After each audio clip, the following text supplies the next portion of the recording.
મારું નામ વાળા ભરતસિંહ પોપટભા, પ્રદેશ પ્રમુખ ખેડૂત કલ્યાણ સંગઠન. કાલે ઘણા સમયથી અમારી માંગણી હતી કે ટેકાના ભાવની સિંગની કે જે ખરીદી છે તમામ ધનસિંહની એ નોરતામાં શરૂ કરી દેવી અને નોરતામાં ખેડૂતોને પાક તૈયાર થાય એટલે વેચીએ. પણ સરકારે ખૂબ મોડી કરી, ખૂબ અમે માંગણી કરી ત્યારે સરકારે લાભ પાંચમના દિવસે શરૂ કરવાની જાહેરાત કરી હતી. પણ 26-28 તારીખે વરસાદ થયો એટલે પાછું સરકારે બંધ રાખ્યું. ત્યાર પછી 1 તારીખે શરૂ કરવાની હતી 11મા મહિનાની.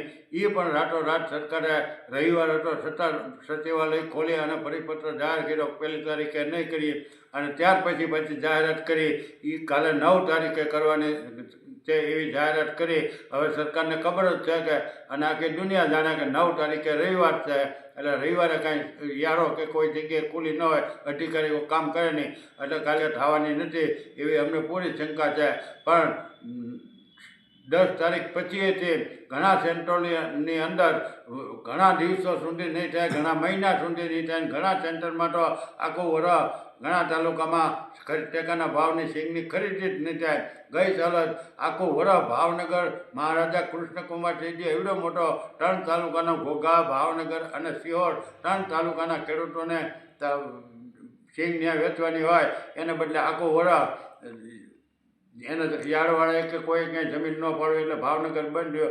અત્યારે જ અમને જાણવા મળ્યું કે આજે મહુવા માર્કેટિંગ યાર્ડમાં જમીન નથી આપતા, તળાજામાં નથી આપતા, બોટાદમાં નથી આપતા, સાવરકુંડલા રાજુલામાં નથી આપતા. અને ઘણા સેન્ટરોમાં એ માર્કેટિંગ યાર્ડવાળા સીસીઆઈની ટેકાના ભાવની ખરીદીવાળાને જમીન જ નથી આપતા. તો એ જમીન ખરીદે કેવી રીતે એ પણ એક અક્ષય પ્રશ્ન થવાનો છે. એટલે આખી એક આયોજન બંધ કાવતરું છે.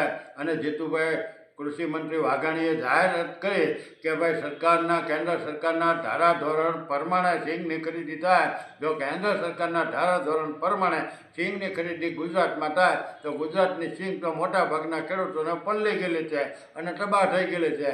તો એ ખેડૂતો 90% વધારે વેચવા એટલે સિંગની ખરીદી સરકારને ન કરવી પડે. અને એવું બાનું હાથમાં આવી જાય પછી જ્યારે વેચવા ખેડૂતો આવે છે ત્યારે કહે કે આ તમારી સિંગ કાળી છે ને આ ભેજવાળી છે ને આ નબળી છે, એવા ગટકડા કરીને છે ખેડૂતોની સિંગ નહીં લેવાનું આ કાવતરું છે. અમારી પહેલેથી જ અને વર્ષોથી માંગ છે કે ભાઈ આ સરકાર રમતું આવી બંધ કરે અને ટેકાના ભાવની જે ખરીદી છે એનો ભાવ ફેર છે એ સરકાર આપી દે. પણ અત્યારે જ આ સંઘવાળા અને તમામ મંડળીઓવાળા અને ડિસ્ટ્રિક્ટ કોઓપરેટિવ બેંકના જે હોય એને બધાને આ પહોંચ્યું છે. હવે એ તો બધા મોટા ભાગના મહાઠગ છે અને ખેડૂતોને કેમ લૂંટવા એની પાસે તો આયોજન બંધ કાવતરું છે.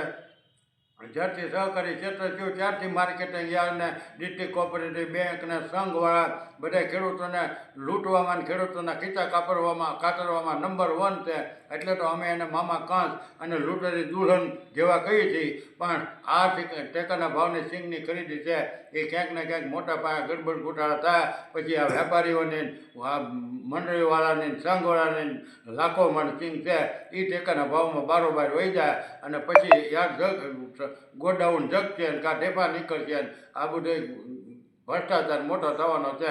હવે અમારી જે માંગણી છે એ કેન્દ્ર સરકારનું અશોક ગુવાહાટીની જે કમિટી વડાપ્રધાને અને કૃષિ મંત્રી ભારતના શિવરાજસિંહ ચૌહાણની કમિટી નિમેલી છે એ અશોક ગુવાહાટી કમિટીએ નક્કી કરીને કીધેલું છે કે ભાઈ ટેકાના ભાવની ખરીદી છે એ બંધ કરો અને ભાવ ફેર તમે આપી દો તો સરકારને ફાયદો થાય અને તમામ ખેડૂતોને આવરી લેવાય. પણ સરકારને એવું કંઈ કરવું નથી. સરકારના 2 મંત્રી અને પ્રધાનો કહે એ સાચું અને તજજ્ઞો અને અમે ખેડૂત આગેવાનો કહીએ એ બધું ખોટું. કારણ કે એને લૂંટવું છે, ખેડૂતોના ખીચા ભરવા છે.